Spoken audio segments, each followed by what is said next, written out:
ਵਾਹਿਗੁਰੂ ਜੀ ਕਾ ਖਾਲਸਾ ਵਾਹਿਗੁਰੂ ਜੀ ਕੀ ਫਤਿਹ।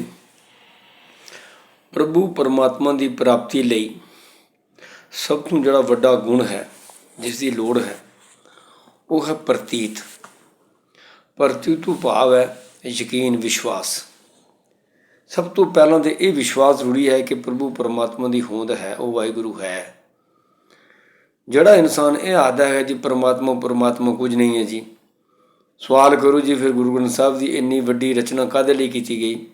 ਕਹਿੰਦੇ ਨੇ ਜੀ ਇਹਦੇ ਵਿੱਚ ਆਤਮਿਕ ਗੁਣ ਲਿਖੇ ਨੇ, ਬਸ ਉਹਨਾਂ ਆਤਮਿਕ ਗੁਣਾਂ ਦੀ ਕਮਾਈ ਕਰਨੀ ਹੈ, ਇਹੋ ਹੀ ਸਭ ਕੁਛ ਹੈ, ਹੋਰ ਕੁਝ ਨਹੀਂ ਹੁੰਦਾ। ਇੱਕ ਪ੍ਰਚਾਰਕ ਇਹ ਵੀ ਕਹਿੰਦੇ ਸੁਣਿਆ ਗਿਆ ਕਿ ਆਤਮਿਕ ਗੁਣ ਹੀ ਪ੍ਰਭੂ ਹਨ। ਅਤੇ ਪ੍ਰਭੂ ਸਰਵ ਵਿਆਪਕ ਕਿਵੇਂ ਹੈ? ਵੀ ਇਹ ਜਿਹੜੇ ਆਤਮਿਕ ਗੁਣ ਇਹ ਸਰਵ ਵਿਆਪਕ ਹਨ। ਐਸੀਆਂ ਵਿਚਾਰਾਂ ਅਸੀਂ ਘੜਦੇ ਹਾਂ ਕੋਲੋਂ, ਬੜੀ ਹੈਰਾਨੀ ਹੁੰਦੀ ਹੈ ਕਿ ਕਿੱਥੋਂ ਐਸੇ ਵਿਚਾਰ ਅਸੀਂ ਕੱਢ ਲਿਆਉਂਦੇ। ਆਪਣੇ ਮਨ ਦੀ ਮੱਤ ਜਿਹੜੀ ਹੈ ਉਹ ਗੁਰਮਤਿ 'ਤੇ ਲਾਗੂ ਕਰੀ ਜਾਂਦੇ ਹਾਂ।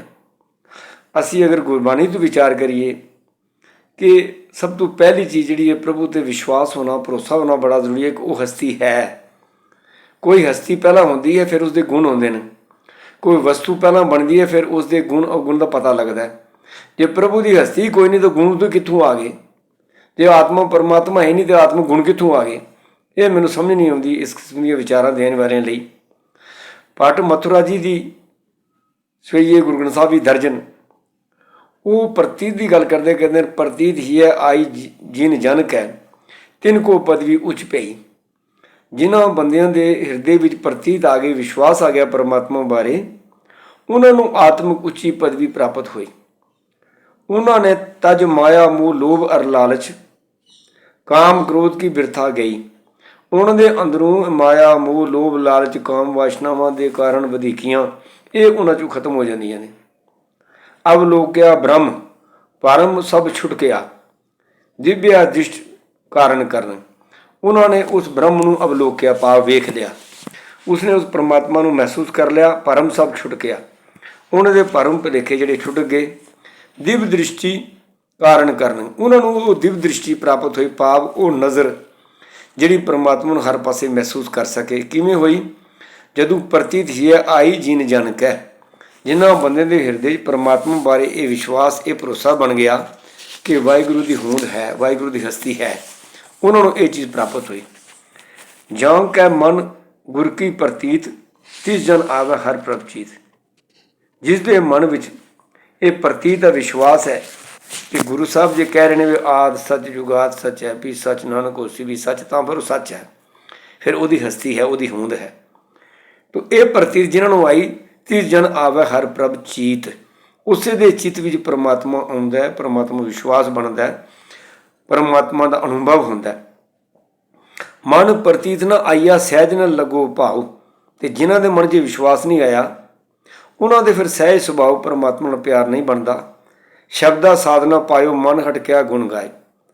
ਉਹਨਾਂ ਨੂੰ ਸ਼ਬਦ ਵਿੱਚੋਂ ਉਹ ਸੱਚੇ ਨਾਮ ਦਾ ਸਵਾਦ ਨਹੀਂ ਆਉਂਦਾ। ਐਵੇਂ ਮਨ ਹਟ ਕਰਕੇ ਅਗਰ ਗੁਣ ਗਾ ਗਾ ਕੇ ਸੁਣਾ ਰਹੇ ਨੇ, ਉਹਦਾ ਕੋਈ ਲਾਭ ਨਹੀਂ। ਨਾਨਕ ਆਇਆ ਸੋ ਪ੍ਰਵਾਨ ਹੈ। ਹੇ ਨਾਨਕ, ਇਸ ਸੰਸਾਰ 'ਤੇ ਆਇਆ ਉਹੀ ਬੰਦਾ ਪ੍ਰਵਾਨ ਹੈ, ਭਾਵ ਵਾਹਿਗੁਰੂ ਦੀ ਨਜ਼ਰ ਵਿੱਚ ਮਨਜ਼ੂਰ ਹੈ, ਸੁਰਖਰੂ ਹੈ। ਜੇ ਗੁਰਮੁਖ ਸੱਚ ਸਮਾਏ, ਜਿਹੜਾ ਪ੍ਰਤੀਤ ਭਰੋਸੇ ਨਾਲ ਗੁਰਮੁਖ ਬਣ ਜਾਵੇ ਅਤੇ ਉਸ ਸੱਚ ਵਿੱਚ ਸਮਾ ਜਾਏ, ਉਸ ਸੱਚ ਦੀ ਜਿਹਨੂੰ ਸਮਝ ਆ ਜਾਏ, ਜਿਸ ਨੂੰ ਪ੍ਰਤੀਤ ਹੋਇਆ ਤਿਸ ਕਾ ਗਾਵਿਆ ਥਾਂ ਪਵੈ ਸੋ ਪਾਵੈ ਦਰਗਾਹ ਮਾਨ। ਜਿਸ ਨੂੰ ਵਿਸ਼ਵਾਸ ਹੋਵੇ ਉਸ ਦਾ ਹੀ ਨਾਮ ਬਾਣੀ ਦਾ ਗਾਉਣਾ ਜਿਹੜਾ ਹੈ ਉਹ ਸਫਲ ਹੈ, ਥਾਂ ਪੈਂਦਾ ਹੈ, ਸੋ ਪਾਵੈ ਦਰਗਾਹ ਮਾਨ। ਉਹੀ ਰੱਬ ਦੀ ਦਰਗਾਹ ਵਿੱਚ ਮਾਨ ਵੀ ਪ੍ਰਾਪਤ ਕਰ ਸਕਦਾ ਹੈ। ਜੋ ਬਿਨ ਪ੍ਰਤੀਤੀ ਕਪਟੀ ਕੂੜੀ ਕੂੜੀ ਅੱਖੀ ਮੀਠਦੇ ਉਨਕਾ ਉਤਰ ਜਾਏਗਾ ਝੂਠ ਗਮਾਨ। ਪਰ ਸ਼ਾਇਦ ਦੁਨੀਆ ਵਿੱਚ ਐਸੇ ਵੀ ਗੁਰੂ ਸਾਹਿਬ ਨੂੰ ਬਹੁਤ ਹੀ ਦਿਸੇ ਜੋ ਬਿਨ ਪ੍ਰਤੀਤੀ, ਵਿਸ਼ਵਾਸ ਤੇ ਹੈ ਨਹੀਂ, ਕਪਟੀ, ਅੰਦਰ ਕਪਟੀ ਹੈ, ਕੂੜੀ ਕੂੜੀ ਅੱਖੀਂ ਮੀਟਦੇ, ਝੂਠੀਆਂ ਮੁੱਠੀਆਂ ਅੱਖਾਂ ਮੀਟ ਕੇ ਸਮਾਧੀਆਂ ਦੱਸਦੇ ਨੇ। ਇਹ ਦੱਸਦੇ ਨੇ ਵੀ ਸਾਡੀ ਬੜੀ ਸੁਰਤੀ ਲੱਗੀ, ਅਸੀਂ ਸ਼ਬਦ ਦਾ ਬੜਾ ਆਨੰਦ ਮਾਣ ਰਹੇ ਹਾਂ। ਕੂੜੀ ਕੂੜੀ ਅੱਖੀਂ ਮੀਟਦੇ ਉਨਕਾ ਉਤਰ ਜਾਏਗਾ ਝੂਠ ਗੁਮਾਨ। ਉਹਨਾਂ ਦਾ ਇਹ ਝੂਠਾ ਗੁਮਾਨ, ਇਹ ਜਿਹੜਾ ਉਹਨਾਂ ਨੇ ਗੁਮਾਨ ਪਾਲ ਕੇ ਰੱਖਿਆ ਮਨ ਵਿੱਚ, ਸੰਸਾਰ ਨੂੰ ਧੋਖੇ ਦੇਣ ਵਾਲਾ, ਇਹ ਉਤਰ ਜਾਂਦਾ ਹੈ। ਖੋਟਾ ਡੱਬੂਆ ਉਗਰ ਗਿਆ ਜਦ ਨਦਰ ਸਰਾਫਾਂ ਆਇਆ। ਖੋਟਾ ਗਹਿਣਾ ਸਰਾਫ ਦੇ ਢਾਹ ਜਦੋਂ ਚੜ੍ਹਦਾ ਨਾ, ਉਹ ਫੌਰਨ ਪਛਾਣਿਆ ਜਾਂਦਾ ਹੈ। ਤਾਂ ਆਤਮਿਕ ਜੀਵਨ ਹੋਣਾ ਇਹ ਪ੍ਰਭੂ ਦੀ ਪ੍ਰਤੀਤ ਤੋਂ ਬਿਨਾਂ ਨਹੀਂ ਹੋ ਸਕਦਾ। ਜਿਨ੍ਹਾਂ ਆਤਮਿਕ ਗੁਣਾਂ ਦੀ ਕਮਾਈ ਦੀ ਅਸੀਂ ਗੱਲ ਕਰਦੇ ਹਾਂ, ਉਹ ਗੁਣ ਵੀ ਪਰਮਾਤਮਾ ਦੇ ਨਾਮ ਦੀ ਪ੍ਰਾਪਤੀ ਤੋਂ ਬਿਨਾਂ ਗੁਣਾਂ ਦੀ ਵੀ ਪ੍ਰਾਪਤੀ ਨਹੀਂ ਹੁੰਦੀ। ਇੱਕ ਨਾ ਦਰਸ਼ਨ ਕੀ ਪ੍ਰਤੀਤ ਨਾ ਆਈਆ, ਸ਼ਬਦ ਨਾ ਕਰੇ ਵਿਚਾਰ। ਜਿਨ੍ਹਾਂ ਨੂੰ ਵਿਸ਼ਵਾਸ ਹੀ ਨਹੀਂ, ਪ੍ਰਤੀਤ ਹੀ ਨਹੀਂ ਕਿ ਪਰਮਾਤਮਾ ਹੈ, ਉਹ ਸ਼ਬਦ ਨਾ ਕਰੇ ਵਿਚਾਰ। ਉਹ ਸ਼ਬਦ ਕੀ ਵਿਚਾਰ ਕਰਨਗੇ? ਉਹ ਤੇ ਸ਼ਬਦ ਦੇ ਵਿਚਾਰ ਕਰਦੇ ਵੀ ਆਪਣੇ ਮਨ ਦੀ ਮੱਤ ਵਿੱਚ ਰਲਾਈ ਜਾਂਦੇ ਨੇ। ਹਰ ਆਪਣੀ ਭਗਤ ਕਰਾਏ ਵਡਿਆਈ ਵਿਖਾਲੀਨ, ਆਪਣੀ ਆਪ ਕਰੇ ਪ੍ਰਤੀਤ ਆਪੇ ਸੇਵਾ ਘਾਲੀਨ।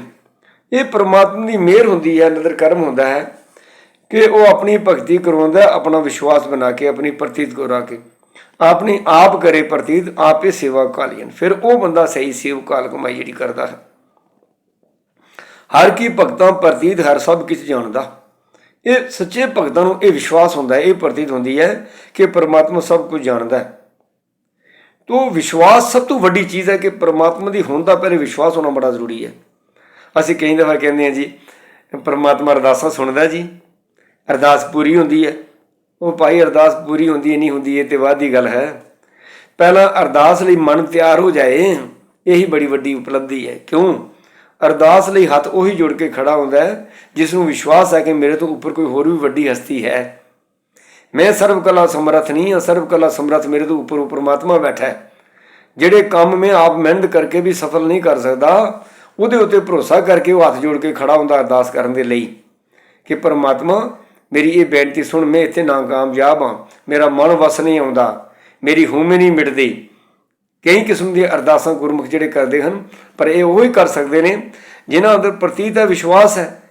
ਵਿਸ਼ਵਾਸ ਹੀ ਨਹੀਂ ਤੇ ਉਹ ਆਪਣੇ ਮਨ ਦੀ ਮੱਤ ਉੱਪਰ ਹੀ ਘੁਮੰਡ ਕਰੀ ਬੈਠੇ ਨੇ ਕਿ ਨਹੀਂ ਜੀ ਬਸ ਮਿਹਨਤ ਕਰ ਲਿਆ, ਪੜ੍ਹ ਲਿਆ, ਗੁਰਬਾਣੀ 'ਚੋਂ ਗੁਣ ਸਮਝ ਲਏ ਤੇ ਗੁਣ ਸਿੱਖ ਲਏ ਤੇ ਬਸ ਇਹੋ ਹੀ ਪ੍ਰਾਪਤੀ ਹੈ, ਹੋਰ ਪਰਮਾਤਮਾ ਕੁਛ ਨਹੀਂ ਹੁੰਦਾ।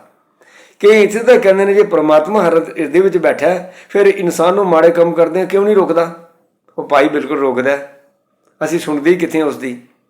ਜਦੋਂ ਵੀ ਕੋਈ ਇਨਸਾਨ ਸ਼ੁਰੂ ਵਿੱਚ ਕਿਸੇ ਮਾੜੇ ਕੰਮ ਵੱਲ ਉਸਦੀ ਸੁਰਤੀ ਵਰਤੀ ਜਾਂਦੀ ਹੈ, ਉਹ ਸੋਚਦਾ ਵੀ ਮੈਂ ਇਹ ਕਰਮ ਕਰਾਂ, ਤੇ ਕਿਆ ਅੰਦਰੋਂ ਇੱਕ ਆਵਾਜ਼ ਨਹੀਂ ਆਉਂਦੀ? ਕਿਆ ਅੰਦਰੋਂ ਇੱਕ ਇਹ ਖਿਆਲ ਨਹੀਂ ਉੱਠਦਾ ਕਿ ਵੀ ਇਹ ਕੰਮ ਨਹੀਂ ਕਰਨਾ ਚਾਹੀਦਾ, ਸਮਾਜ ਪ੍ਰਵਾਨ ਨਹੀਂ ਕਰੇਗਾ, ਇਹ ਦੇਸ਼ ਦਾ ਕਾਨੂੰਨ ਪ੍ਰਵਾਨ ਨਹੀਂ ਕਰੇਗਾ, ਇਹ ਧਰਮ ਮਨਜ਼ੂਰ ਨਹੀਂ ਕਰਦਾ, ਇਹ ਕਰਮ ਮੈਂ ਨਾ ਕਰਾਂ? ਕਿਆ ਇਹ ਅੰਦਰੋਂ ਸਲਾਹ ਨਹੀਂ ਮਿਲਦੀ? ਸਲਾਹ ਮਿਲਦੀ ਹੈ। ਪਰ ਜਦੋਂ ਮਨ ਦੇ ਉੱਤੇ ਵਿਕਾਰ ਜ਼ਿਆਦਾ ਹਾਵੀ ਹੋਣ ਤੇ ਉਸ ਆਤਮਿਕ ਸਲਾਹ ਨੂੰ ਨਜ਼ਰਅੰਦਾਜ਼ ਕਰਕੇ ਮਨ ਮਾੜੇ ਕਰਮ ਨੂੰ ਅੱਗੇ ਪ੍ਰਬਲ ਕਰ ਲੈਂਦਾ ਹੈ ਤੇ ਮਾੜੇ ਕਰਮ ਕਰਨ ਲਈ ਅੱਗੇ ਹੋ ਜਾਂਦਾ ਹੈ। ਇਸ ਲਈ ਮਨ ਸਮਝਾਉਣ ਕਾਰਨ ਕਛੁ ਕੁ ਪੜ੍ਹੀਆ ਗਿਆਨ। ਮਨ ਨੂੰ ਸਮਝਾਉਣ ਲਈ ਹੀ ਗਿਆਨ ਦੀਆਂ ਗੱਲਾਂ ਪੜ੍ਹੀਆਂ ਜਾਂਦੀਆਂ ਨੇ ਕਿ ਮਨਾਂ ਤੂੰ ਆਪਣੀ ਸੋਚ ਲਾਗੂ ਨਾ ਕਰ, ਆਪਣੀ ਜ਼ਿੰਦਗੀ ਉੱਪਰ ਗੁਰੂ ਦੀ ਸੋਚ ਲਾਗੂ ਕਰ। ਪਰ ਇਹ ਵਿਸ਼ਵਾਸ ਹੋਵੇ, ਪਹਿਲੀ ਗੱਲ ਤੇ ਗੁਰੂ ਦੇ ਵਿਸ਼ਵਾਸ ਹੋਣਾ ਚਾਹੀਦਾ ਕਿ ਗੁਰੂ ਨੇ ਜੋ ਕਿਹਾ ਬਿਲਕੁਲ ਸੱਚ ਕਿਹਾ। ਗੁਰੂ ਦੀ ਬਾਣੀ ਮੇਰੇ ਜੀਵਨ ਦਾ ਆਧਾਰ ਹੋਣਾ ਚਾਹੀਦਾ, ਆਸਰਾ ਹੋਣਾ ਚਾਹੀਦਾ। ਗੁਰੂ ਦੀ ਬਾਣੀ ਤੋਂ ਬਿਨਾਂ ਮੈਂ ਉਹ ਸਮਝ ਪ੍ਰਾਪਤ ਨਹੀਂ ਕਰ ਸਕਦਾ ਜਿਸ ਦੇ ਰਾਹੀਂ ਪਰਮਾਤਮਾ ਦਾ ਅਨੁਭਵ ਹੈ। ਮਨ ਸ਼ਬਦ ਮਰੈ ਪ੍ਰਤੀਤ ਹੋਏ ਹਉਮੈ ਤਜੇ ਵਿਕਾਰ। ਜੇ ਸ਼ਬਦ ਦੇ ਨਾਲ ਜੁੜ ਕੇ ਤੇ ਸ਼ਬਦ ਦੇ ਦੱਦੇ ਨੂੰ ਸਿਆਰੀ ਹੈ, ਭਾਵ ਸ਼ਬਦ ਦੇ ਰਾਹੀਂ ਮਨ ਸ਼ਬਦ ਦੇ ਰਾਹੀਂ ਮਰਦਾ ਹੈ। ਮਨ ਸ਼ਬਦ ਮਰੈ ਵਿਕਾਰਾਂ ਵੱਲੋਂ ਪ੍ਰਤੀਤ ਹੋਏ, ਫਿਰ ਵਿਸ਼ਵਾਸ ਬਣ ਜਾਂਦਾ ਹੈ। ਹਉਮੈ ਤਜੇ ਵਿਕਾਰ, ਫਿਰ ਬੰਦੇ ਅੰਦਰੇ ਹਉਮੈ ਤੇ ਵਿਕਾਰ ਜਿਹੜੇ ਇਹ ਤਜੇ ਜਾਂਦੇ ਨੇ ਤੇ ਉਹ ਆਤਮ ਗੁਣਾਂ ਦੀ ਕਮਾਈ ਹੁੰਦੀ ਹੈ। ਠਾਕੁਰ ਕੇ ਸੇਵਕ ਹੈ ਮਨ ਪ੍ਰਤੀਤ। ਪਰਮਾਤਮਾ ਦੇ ਜਿਹੜੇ ਸੱਚੇ ਸੇਵਕ ਨੇ ਉਹਨਾਂ ਦੇ ਮਨ 'ਚ ਵਿਸ਼ਵਾਸ ਹੁੰਦਾ ਹੈ। ਠਾਕੁਰ ਕੀ ਸੇਵਕ, ਠਾਕੁਰ ਕੀ ਸੇਵਕ ਕੇ ਨਿਰਮਲ ਰੀਤ। ਠਾਕੁਰ ਦਾ ਜਿਹੜਾ ਸੇਵਕ ਹੈ ਉਹਦੀ ਫਿਰ ਜੀਵਨ ਦੀ ਰੀਤ ਜਿਹੜੀ ਹੈ, ਜੀਵਨ ਜੁਗਤੀ ਨਿਰਮਲ ਹੋ ਜਾਂਦੀ ਹੈ। ਉਹੀ ਆਤਮ ਗੁਣਾਂ ਦੀ ਕਮਾਈ ਕਰ ਸਕਦਾ।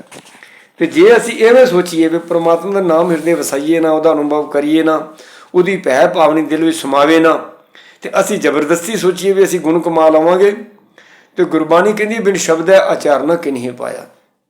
ਸ਼ਬਦ ਲੜ ਲੱਗਣ ਤੋਂ ਬਿਨਾਂ ਕਿਸੇ ਨੇ ਵੀ ਉੱਚਾ ਆਚਰਨ ਪ੍ਰਾਪਤ ਨਹੀਂ ਕੀਤਾ। ਇਸ ਤਰ੍ਹਾਂ ਉਚਾਰਨ ਪ੍ਰਾਪਤ ਨਹੀਂ ਹੁੰਦੇ। ਇਹ ਤਾਂ ਬੜੀ ਦੁਨੀਆ ਚਾਹੁੰਦੀ ਹੈ। ਜਿਹੜੇ ਮਾੜੇ ਕਰਮਾਂ ਲੱਗੇ ਨੇ ਉਹਨਾਂ ਨਾਲ ਗੱਲ ਕਰੋ, ਉਹ ਵੀ ਕਹਿੰਦੇ ਜੀ ਛੱਡਣਾ ਚਾਹੁੰਦੇ ਆ ਪਰ ਨਹੀਂ ਛੱਡੇ ਜਾਂਦੇ, ਸੁਭਾਅ ਬਣ ਗਿਆ, ਆਦਤ ਬਣ ਗਈ ਹੈ। ਮਨ ਕੀ ਪ੍ਰਤੀਤ ਮਨ ਤੇ ਪਾਈ, ਪੂਰੇ ਗੁਰ ਤੇ ਸ਼ਬਦ ਬੁਝਾਈ। ਇੱਥੇ ਵੀ ਸ਼ਬਦ ਦੇ ਦਦੇ ਨੂੰ ਸਿਆਰੀ ਹੈ, ਭਾਵ ਸ਼ਬਦ ਦੇ ਰਾਹੀਂ ਇਹ ਗੱਲ ਬੁੱਝੀ ਸਮਝੀ। ਜੀਵਨ ਮਰਨ ਕੋ ਸੰਸਰ ਵੇਖ ਹੈ, ਭੋੜ ਨਾ ਮਰੈ ਨਾ ਜਮ ਪੇਖ ਹੈ। ਇਸ ਤਰ੍ਹਾਂ ਜਿਸ ਨੂੰ ਪ੍ਰਤੀਤ ਆ ਜਾਂਦੀ ਹੈ ਉਹ ਫਿਰ ਜੀਵਨ ਮਰਨ ਦੀ ਖੇਡ ਸਮਝ ਜਾਂਦਾ ਹੈ। ਉਹ ਫਿਰ ਮੁੜ ਕੇ ਜਨਮ ਮਰਨ ਦੇ ਗੇੜ ਵਿੱਚ ਨਹੀਂ ਪੈਂਦਾ, ਉਹਦਾ ਜੀਵਨ ਸਫਲ ਹੋ ਜਾਂਦਾ ਹੈ। ਤੋ ਇਹ ਬਹੁਤ ਜ਼ਰੂਰੀ ਹੈ ਕਿ ਪਹਿਲੇ ਅਸੀਂ ਆਪਣੇ ਮਨ ਵਿੱਚ ਗੁਰਬਾਣੀ ਰਾਹੀਂ ਇਹ ਵਿਸ਼ਵਾਸ ਬਣਾਈਏ ਕਿ ਸਾਨੂੰ ਪੈਦਾ ਕਰਨ ਵਾਲੀ ਕੋਈ ਹਸਤੀ ਹੈ, ਸਾਨੂੰ ਮਿਟਾਉਣ ਵਾਲੀ ਵੀ ਕੋਈ ਹਸਤੀ ਹੈ। ਜਿੰਨੀ ਦੇਰੀ ਇਹ ਵਿਸ਼ਵਾਸ ਨਹੀਂ ਬਣਾਵਾਂਗੇ, ਇਤਨੀ ਦੇਰੀ ਅਸੀਂ ਜੋ ਵੀ ਬਾਣੀ ਪੜ੍ਹਾਂਗੇ ਉਹਦੇ 'ਚੋਂ ਸਾਡੇ ਅੰਦਰ ਨਾਮ ਦਾ ਵਾਸਾ, ਪ੍ਰਭੂ ਦਾ ਅਨੁਭਵ ਹੋਣਾ ਨਾਮੁਮਕਿਨ ਜਿਹੀ ਗੱਲ ਹੈ। ਪਹਿਲੀ ਜੀਵਨ ਦੀ ਥੰਮ ਹੀ ਇਹ ਹੈ, ਜੀਵਨ ਦਾ ਆਧਾਰ ਹੀ ਇਹ ਹੈ ਕਿ ਪਰਮਾਤਮਾ ਬਾਰੇ ਵਿਸ਼ਵਾਸ ਆਪਣੇ ਮਨ ਵਿੱਚ ਪ੍ਰਤੀਤ ਪੈਦਾ ਕਰ ਲੈਣੀ, ਇਹ ਬਹੁਤ ਜ਼ਰੂਰੀ ਹੈ। ਵਾਹਿਗੁਰੂ ਜੀ ਕਾ ਖਾਲਸਾ, ਵਾਹਿਗੁਰੂ ਜੀ ਕੀ ਫਤਿਹ।